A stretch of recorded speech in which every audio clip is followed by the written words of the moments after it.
Do you want to fall in love undyingly? Then come with me in the world of flaming katy.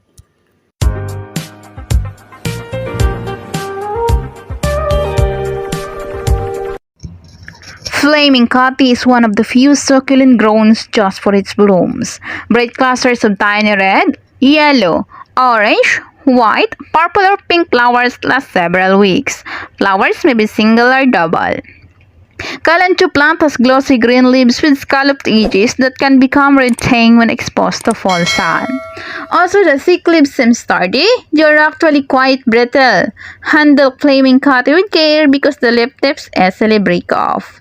When you're buying a kalanchoe plant, choose the one with bright, fresh-looking leaves and plenty of unopened buds. It is sure sign of the healthy plants. Kalanchoe care is easy, providing you can give Kalanchoe blossfeldiana plenty of sunlight in the right amount of water. Resist the temptation to overwater Kalanchoe. Like other succulent plants, it stores water in its thick, fleshy leaves and can suffer from rot if it is overwatered.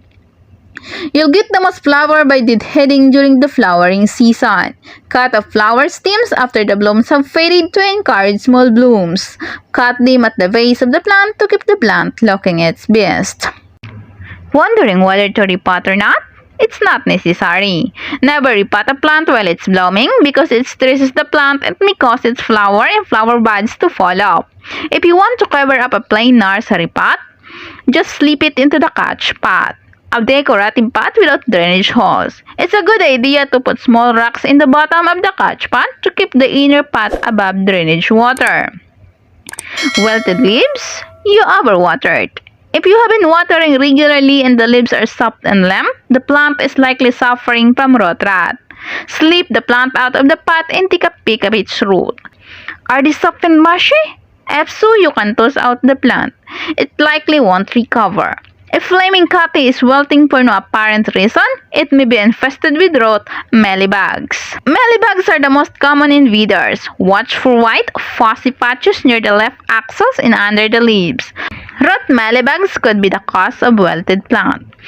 Ask the plant out of its pot and inspect the rot for this pest. Treat any infestation as soon as you see them to prevent pests from invading your other ender plants. If it is badly infested, get rid of it. It's easier to replace your plant. Long sunny days followed by shorter hours of daylight are needed to seed flower buds. If you move the plant outside for the summer, keep it to the shade. Morning sun is fine. Beginning in the early October, keep the plant in a dark room for 14 hours each night for 2 weeks and give it moderate light during the day.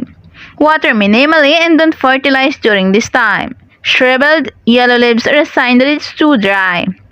Flower buds will appear in about 6 to 8 weeks, then you can resume with normal care. Flowering may be erratic, but the foliage will still be attractive. Keep the soil mix barely moist. Take care not to overwater kalanchoe, which will cause leaves to wet and may lead to rot. Use a pot with drainage holes. Water thoroughly. Then allow the top 1-inch soil to dry out before watering. Don't allow the soil to dry out completely. However, dry soil will cause the leaves to shrivel and turn yellow. Water sparingly before it stops flowering.